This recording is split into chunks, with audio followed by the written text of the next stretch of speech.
everybody. Welcome to the Hidden Gems podcast. And this is the show where we like to take a streaming service and show you some hidden gems on that service. It's so much fun. And I'm always delighted to be joined by my friend Ryan. Hey, Rachel, it's great to be with you as always. And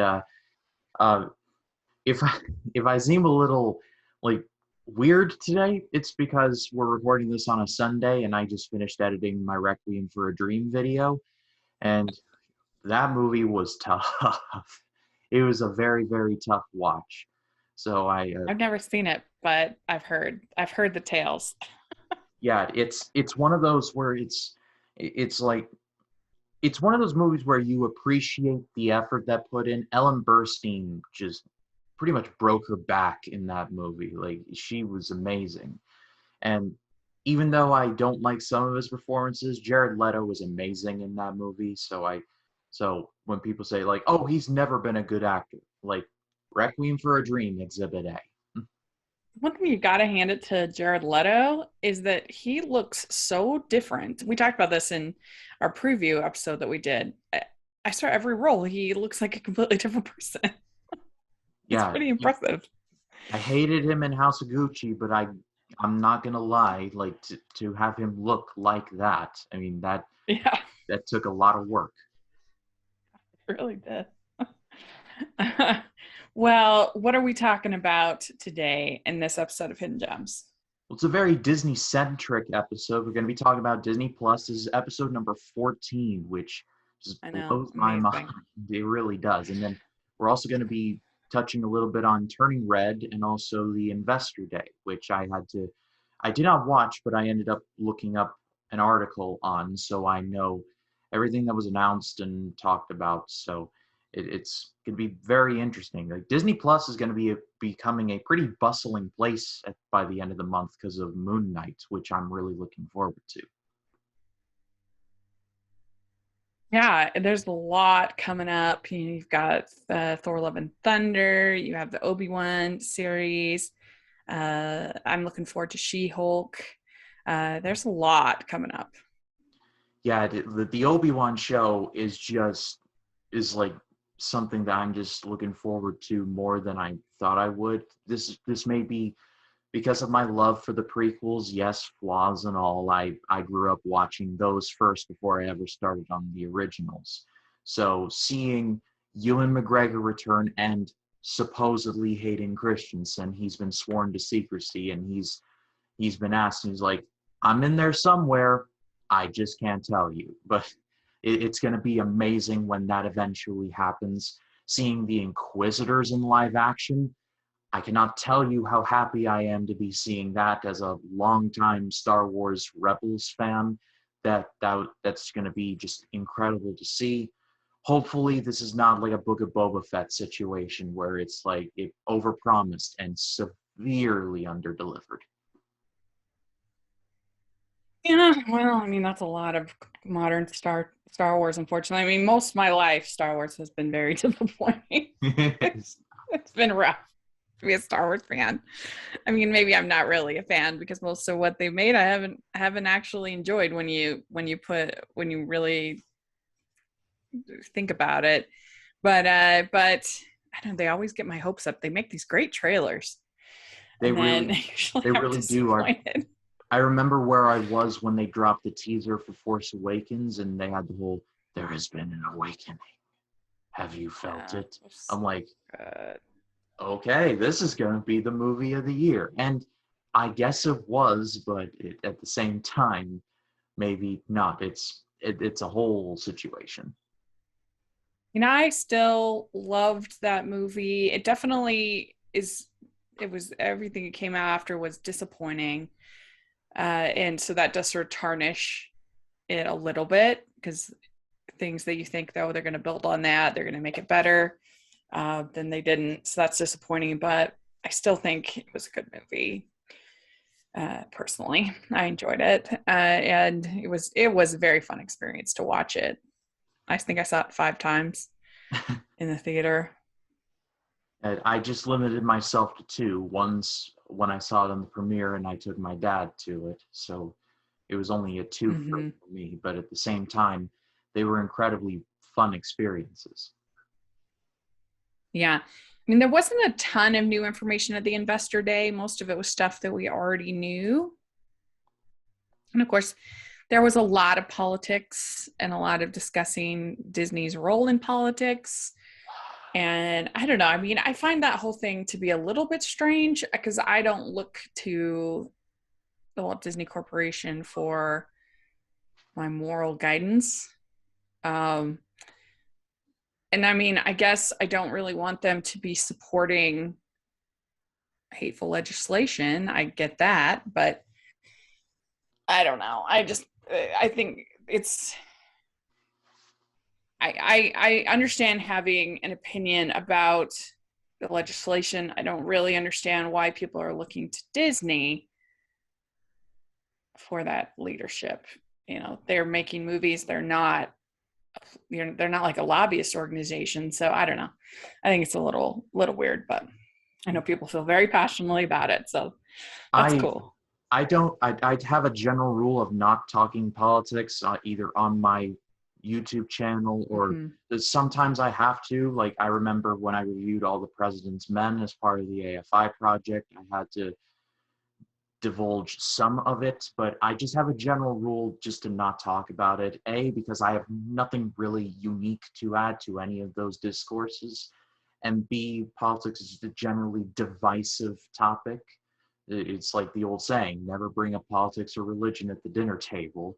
So I just generally not bring it up because I'm grateful enough to have friends who are, like, say, on the left, and some that are perhaps maybe either in the center or on the right, which I think is wonderful. So I just out of I guess the interest of I just don't really like to talk about it, that I just try to avoid it. I Yeah. suppose.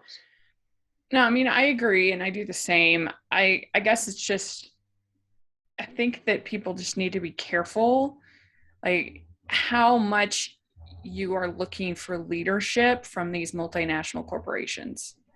Who just They're want not who your just want your religion. money. Yeah, I mean, I am a huge, I love Disney.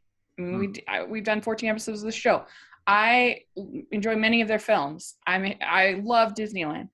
And so I'm a fan, but I don't look to them for my moral guidance for how I'm going to live my life, for what legislation I'm going to support. Like, I don't know. I just feel like a lot of people kind of look to these multinational corporations, like what you see it a lot of times with Apple as well. You know, that people kind of almost making Steve Jobs a prophet, a type character in a way, and looking to for sort of moral guidance on issues and things. And I that's the only comment I would make about it. It's just like, be careful where you're putting these big corporations, because in the end, their goal is to make money, and that's fine. That's what they should be doing, and because that's how their employees are going to get paid, and that's how they're going to be continue to be making the art that we love. But they're not out there to try to I don't know, to be a moral leader. So that's just all I have to say about that. Yeah, exactly. So anyway, that was basically all that was going on with the investors meeting. It was all pretty much, except for the Obi-Wan trailer, all stuff that we knew about and had seen before. So then we have Turning Red, and I did listen to your review, and you were, I think, pretty mixed on it. Would you say? Yeah, it was a mixed bag. It has some obvious strengths. There's a lot of quality put in there. I give all the credit in the world to Domi Shi. She did a mostly great job with making making that movie, because the only thing I know her from is that Bow short that was attached to The Incredibles 2. One of the most surreal things that I have ever seen. Like, I love the short, don't get it twisted, but sentient dumplings, like dumplings coming to life. It's just like, what? I don't remember traveling to Colombia. Where did I? What the heck? Yeah, What's happening? it was definitely an unusual short. I enjoyed it, but yeah, with Turning Red, I didn't hate it. I liked some things about it. I liked the animation was great. I like what they were attempting to do. I admire the ambition, what they were trying to do, and I'm sure that it will really, and has, I've seen it is connected with a lot of people, and that's great. But overall, I did go rotten on it. I'm one of the only ones that went rotten on it. And for me, the main problem to me was just I found the metaphor to be extremely muddled and not well done. So she turns into a panda, but then she is all talking about my panda, my choice. And it's not a choice. Like puberty and getting your period, that's not a choice. That just happens. And so I found that whole thing to be strange. And especially the fact that they like created this ritual, and I didn't understand the purpose of the ritual. Like, because so the mom evidently went through the ritual, got rid of the panda, but then in the end she brings the panda back. So what's the point of the ritual? It's like a ritual that allows you to kind of keep the panda. What? I don't know. And I thought it was weird too that it's not like this is a fake religion, a fake world like Raya, or something like that. Even Big Hero 6 is kind of this fake world. This is like a real religion. Like her parents run a temple, so I thought it was strange that they just like create a ritual for a real religion. Like I would be so weirded out if I watched a Disney movie and they had like some panda ritual for the Mormon church. Like I'd be like, what? That's so weird. But evidently other people don't think that's weird. I don't know. I thought it was strange. And I don't know, just a lot of things in the movie I thought were weird. I thought the whole party where she's like hired by the bully, I thought that was weird. I mean, this is supposed to be 8th grade.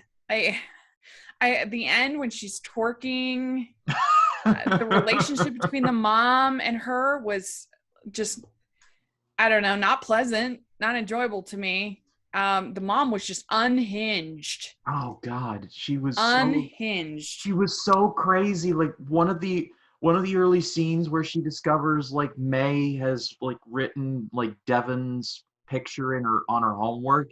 She goes crazy. Complete mental case. She drags May to this convenience store, and this boy who we never see after this except for one scene, like she goes in on this poor boy. And I'm just like, yeah, what in the world? There's no need to go Ultimate Warrior on this poor kid. Like, it was so weird. His only crime is wearing that dang bucket hat in 2002. Like, seriously. I think it's kind of a strange message for her character as young as she is to be like, the main message is I don't have to obey my parents and I don't have to listen. I can do my own thing, which I'd appreciate, but like for a 13-year-old, that's kind of a weird message. Yes, we've had those kind of characters before with Ariel and Mulan and things like that, where they have a lot of conflict with their parents, but they end up kind of apologizing by the end of the movie. Both of them do, and they're both older. I mean, I know it's not that big of a difference, but I thought the message was a little bit strange. And I don't know, I just didn't love it. I expected to love it. I literally had the picture of May and being the panda as my wallpaper for like over a year since they announced it the last Investors Day. I had the wallpaper of May and the panda on my phone. That's how excited I was for it. So I don't know. It didn't work for me, but I'm glad it's worked for most everybody. And if we can try to like keep our, I don't know, like toxicity. If we can try to discuss this film in general civilly, I would really appreciate that. Just in general on the internet, I'm saying is that people can be people take their Pixar films extremely personally, as do I.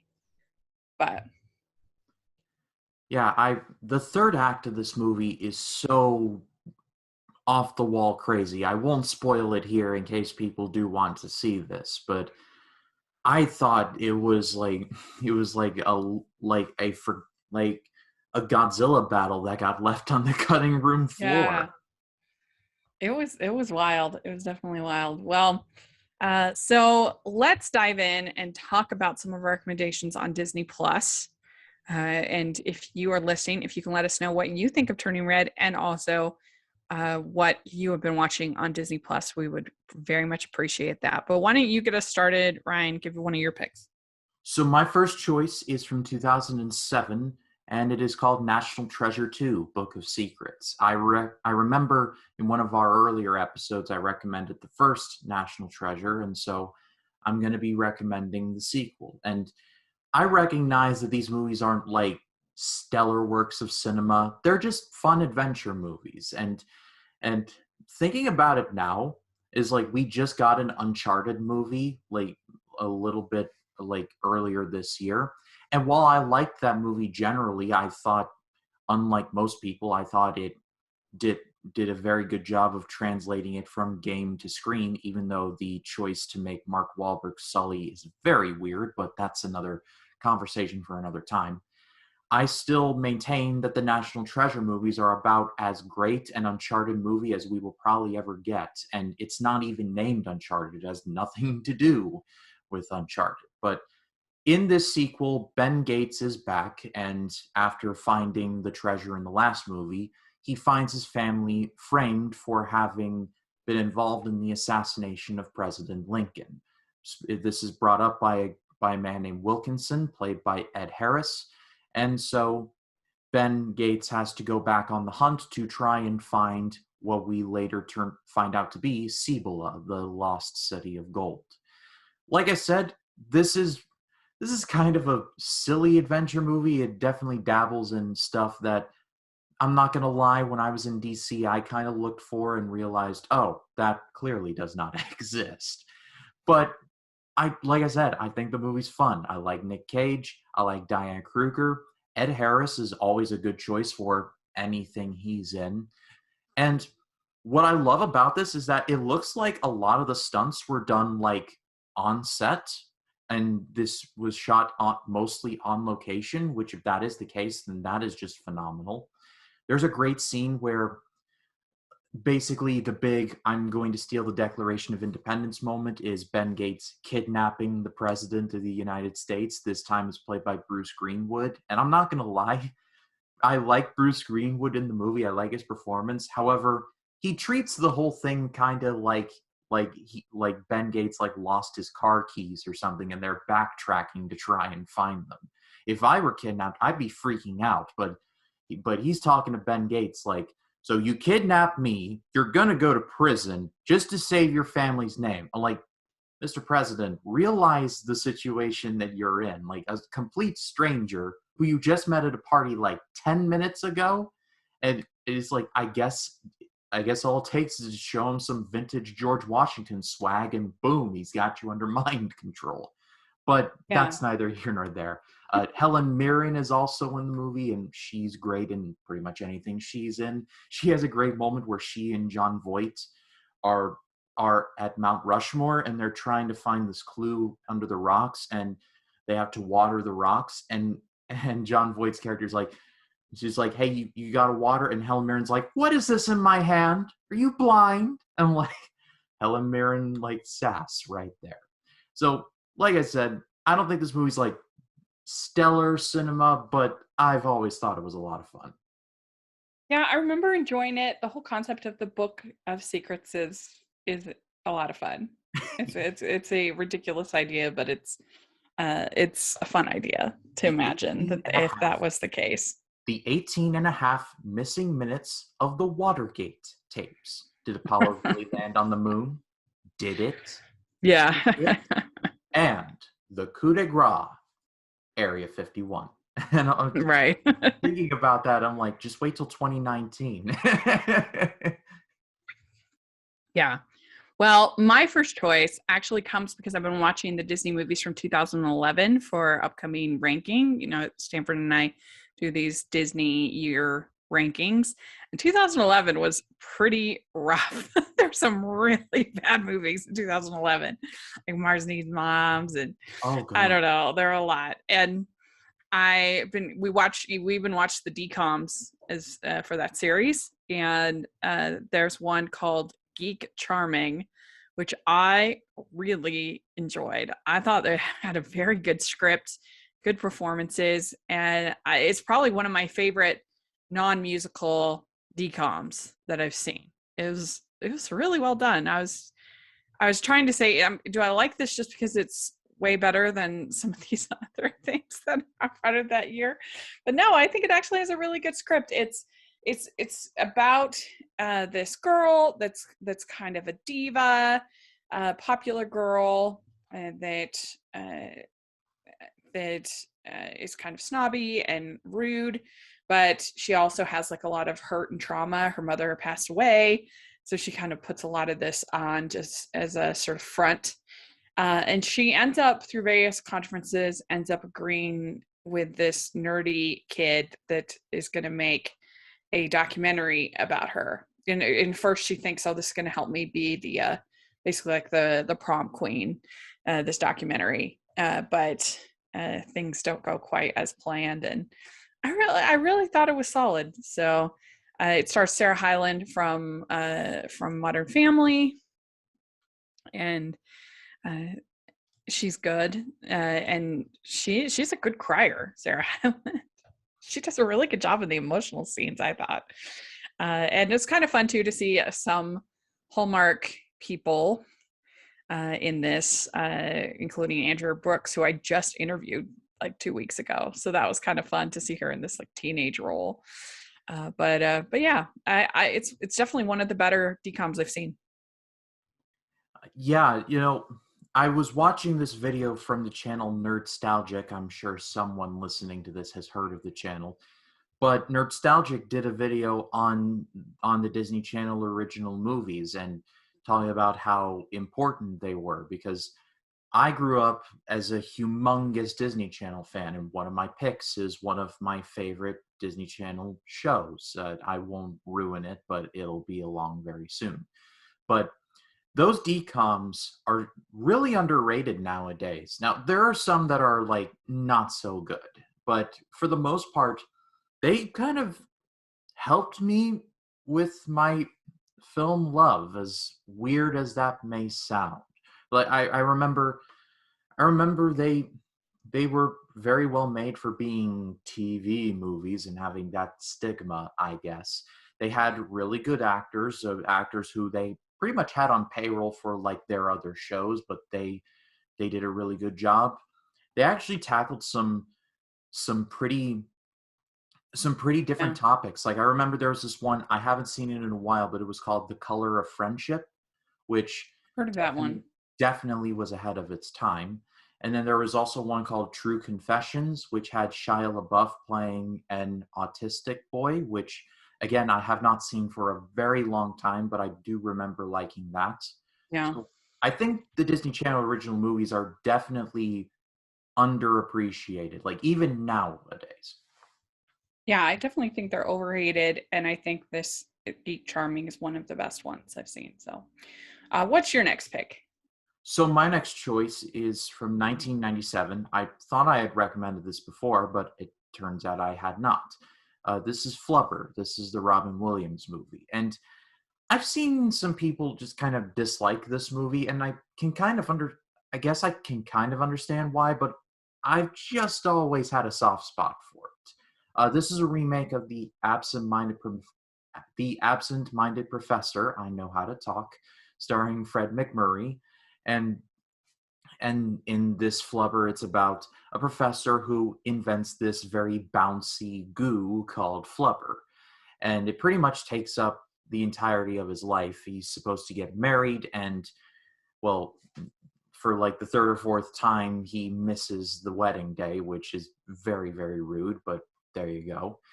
Christopher McDonald is the villain, who I've always thought he played a great villain in stuff like Happy Gilmore, things like that. He's just excellent.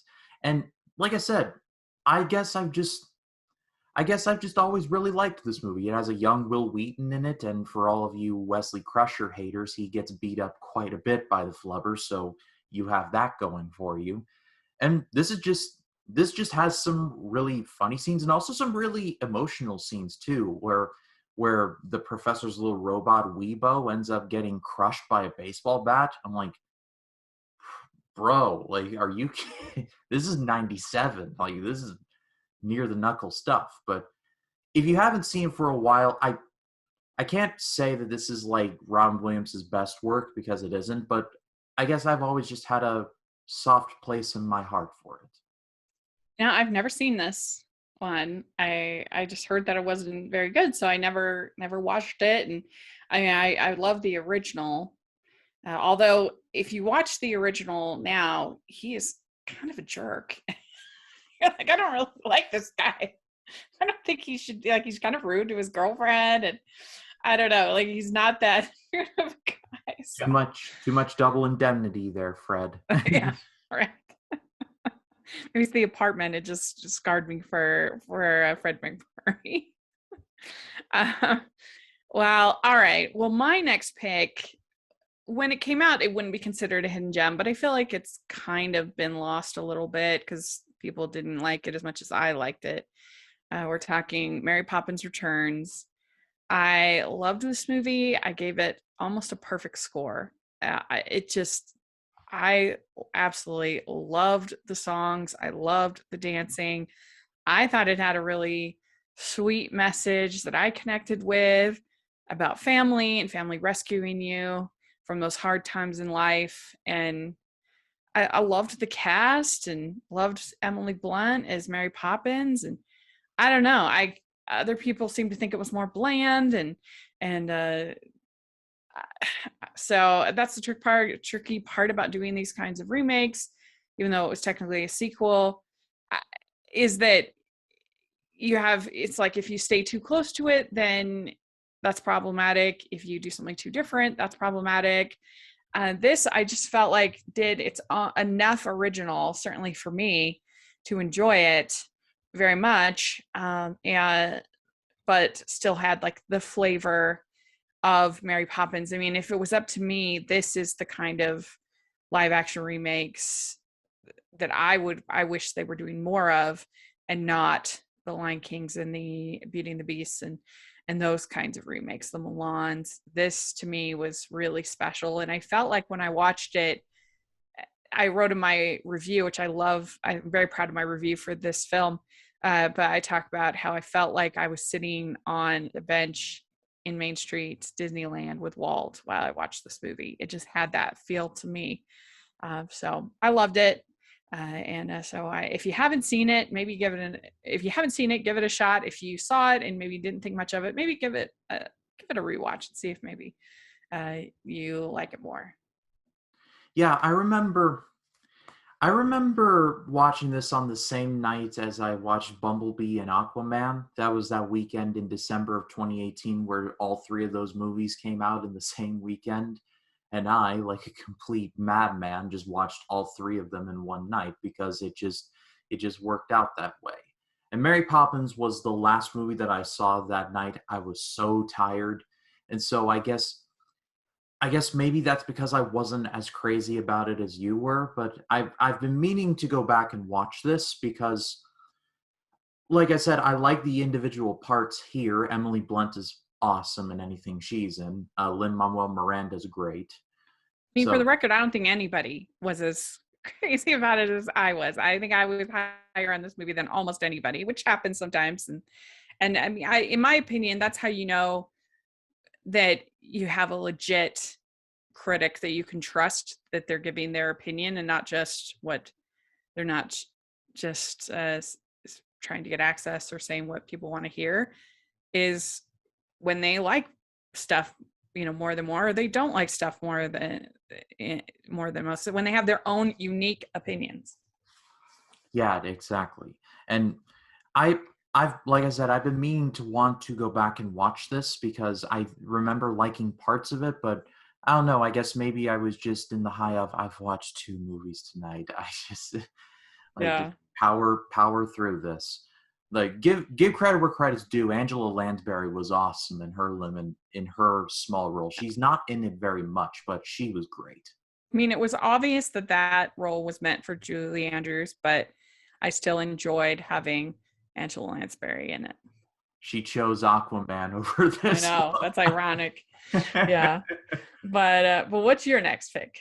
So my next choice is the Disney Channel show that I was teasing, and this is, I guess, a bit of a confession. It's Hannah Montana. Here, hand on the Bible, like right hand up. My name is Ryan Cam, and I am a Hannah Montana fan. This show premiered like during like the hotbed of my Disney Channel watching, like Yeah. Sweet Life of Zack and Cody, American Dragon, Jake Long, and this was at the intersection of all of that. Not to mention my Jonas Brothers fan. Yes, I'm a fan of them too. Bring it on, come at me. But I love this show, and of course we all know what would end up happening with Miley Cyrus and that whole thing. But but but the Hannah Montana show was one of my favorite shows. I'll turn in my man card if that's what some of you want, but that is the truth, I suppose. Yeah. It, I it have never seen an episode of Hannah Montana or the movie, so I can't comment a yay or nay on it. Yeah, but it does tell the story of, well, Miley Cyrus playing a fictional character, and unlike in the real world where Hannah Montana and Miley Cyrus, like, we know it's like an alter ego, in the show no one really knows. So there's a mystery aspect of, will she tell people, will she not? It's it, it's it's a conundrum. Dolly Parton actually is in one of the episodes. The episode is called "Good Golly, Miss Dolly." Definitely look out for that. She's Miley's godmother. I did not know that. I Yeah. mean, I guess I kind of did, but I maybe forgot. I only know that because I fairly recently watched an interview with Dolly. She said that. But yeah, I've always loved this show. I bought Miley's CDs when they came out. Yes, I will freely admit to that as well. I think I have them in the drawer here. I'd have to look for it. But yeah, I'm a Hannah Montana fan. That's why I'm always a big believer in liking multiple different things, because I love horror movies like Texas Chainsaw Massacre and stuff like that. But I also love Hannah Montana. It's called like variety. Yeah, for sure. Well, my next pick is a documentary that's up for best documentary this year. It's a pretty strong category, actually. For once, they picked the good movies this year, which usually that branch is terrible. But this year, there's a movie called The Rescue that is up for best documentary. It might win. I don't know. I think Flea might also win. We'll see. But this was an exhilarating film, very well done. It's about this this rescue in Thailand of these kids that were caught in this cave, and they basically got all of these sort of hobbyist spelunkers to they do this wave diving to come and try to help them. But the problem is that you have to be able to get the kids through this underwater through to the exit, and without having them pass out. So you have to get them on the breath, the oxygen, and you only have so much oxygen. There's just a million things that are making this extremely difficult to do. And they do use some reenactments, because how could they get everything on site while it was all happening? But they do have a lot of footage as well. And even the reenactments, was constantly thinking, how did they get this shot? How did they do this? Because it's such a narrow space. It's such a confined, it's so dark. Like, how did they get some of these shots that they get even in a reenactment? And it's just so exciting when because there's a pretty small likelihood that they'll be able to save all of the kids, and that the oxygen will work, and that everything, and like each of the divers is assigned one kid, and that's their responsibility to get them out. And so you're just feeling it, one kid after next kid after next kid, and it was just when it all ends, you're just like, ah! They're so happy.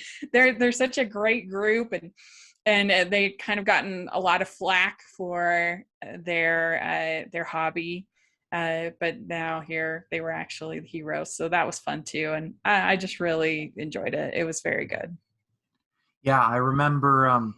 I remember doing research looking for pics, and I saw a ton of stuff on the Nat Geo side, and I was like, these look really promising. I just haven't had the chance to get around to them yet. Like I remember Free Solo. I've heard nothing but amazing things about that, and I've always Yeah. meant to watch it. I just And haven't. this is by the same people who did Free Solo. And Free Solo is a good film, but it's not quite as emotionally satisfying, in my opinion, because he's kind of a jerk.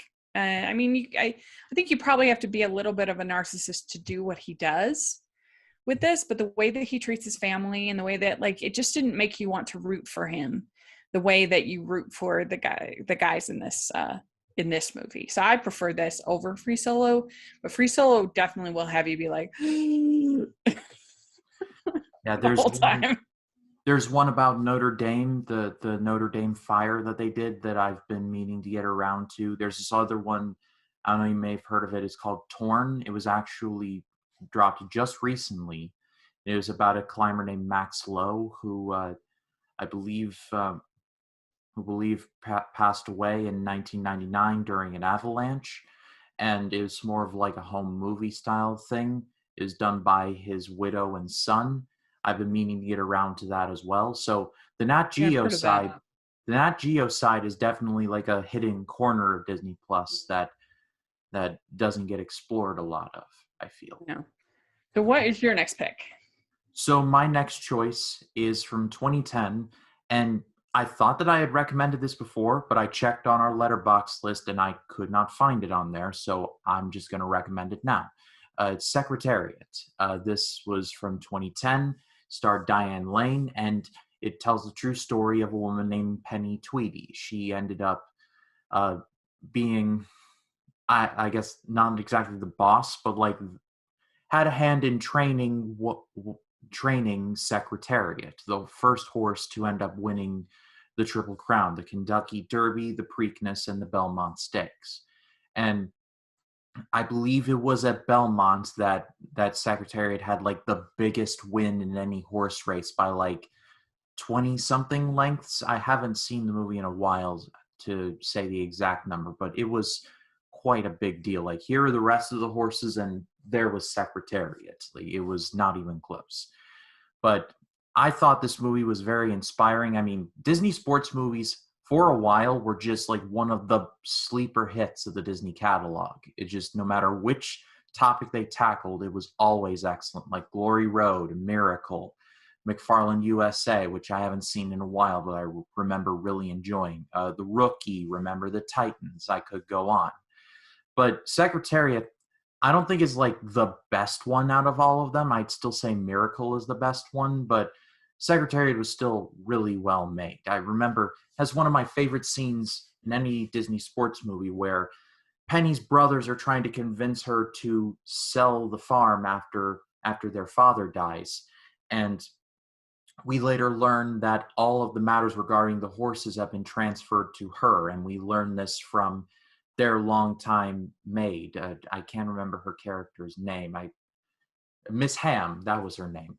And Miss Ham gives this great speech. It was like, before your father died, he passed along all the business operations to you. However, he also passed along matters involving horses to Penny. And the brothers are like, let's not forget that the man had dementia. And Miss Ham just tears into him. She's like, he was of sound mind when he signed it. And I'm willing to prove that in court. And Penny just tears into the both of them for just their selfishness. I can't do it justice. It's a really Yeah. good scene. I think that this is a very well-made movie. It's very sleek. It looks great, beautiful cinematography, beautiful music. And I think the performances are all good. It's definitely worth seeing. The only thing that I struggle with in this movie is that I wish that she had like moved her family to be with her, because I think it's kind of a little bit hard to root for her, that she basically, it's not that she's just traveling or whatever as far as her career. It's that she is like away from her family for like a year, like a long time. And so she's not there to be, her daughter's struggling, her daughter needs her, and she kind of abandons her family for this horse, which I struggle with to root for her as a character, and I don't know. I just, and that's what the true story is. So what are you going to do? But that's the only part of it that I kind of struggle with, is that like her family needed her and she was in a whole nother state.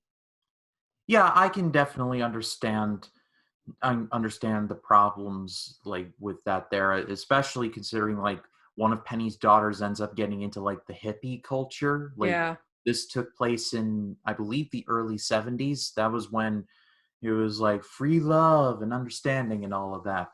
And there were several scenes like that.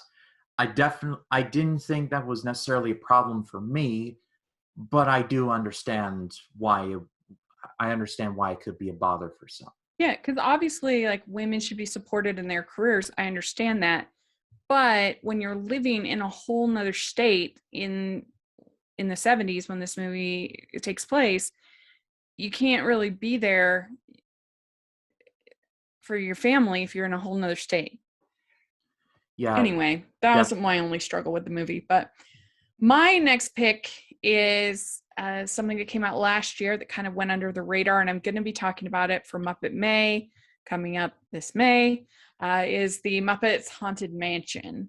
And this was a special on Disney Plus last year, and I really enjoyed it. If you are a fan, this is only 52 minutes, so it's basically a special. And it's a pretty simple movie. It's Gonzo. He ends up getting challenged to stay the night in the haunted mansion, and he meets up with lots of stars, and then also with all of the kind of characters from the ride, the haunted mansion in Disneyland.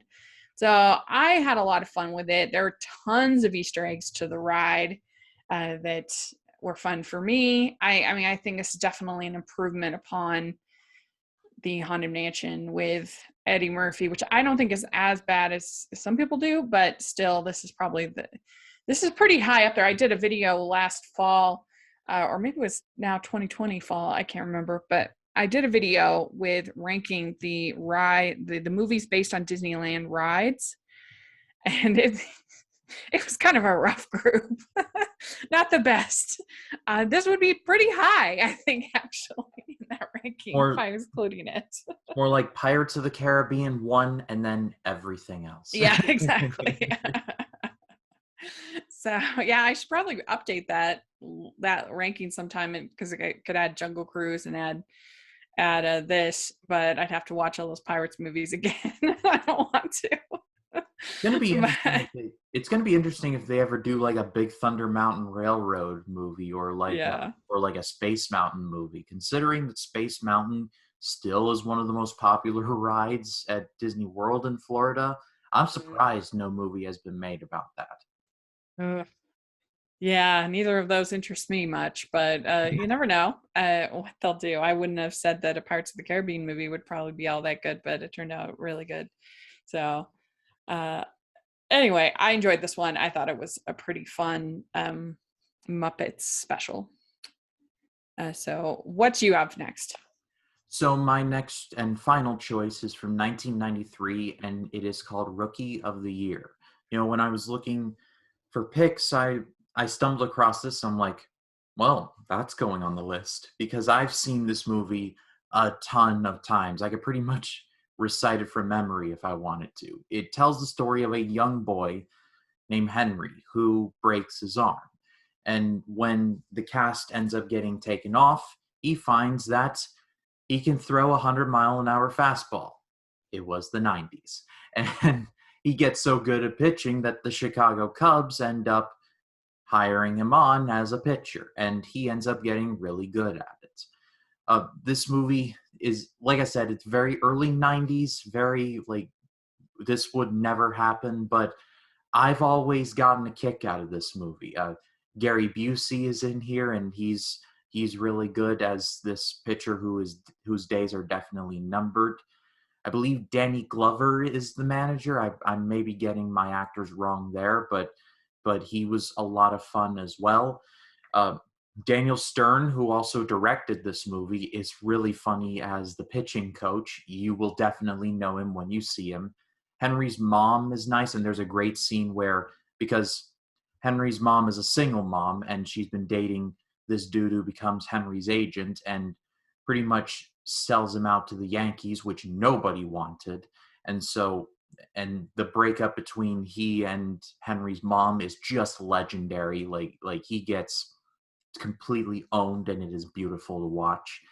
Like I said, it's definitely far-fetched, but it's one of those early 90s movies that I just kind of dig. John Candy is in here as the Cubs announcer, which, I mean, it's John Candy, so of course he is fantastic.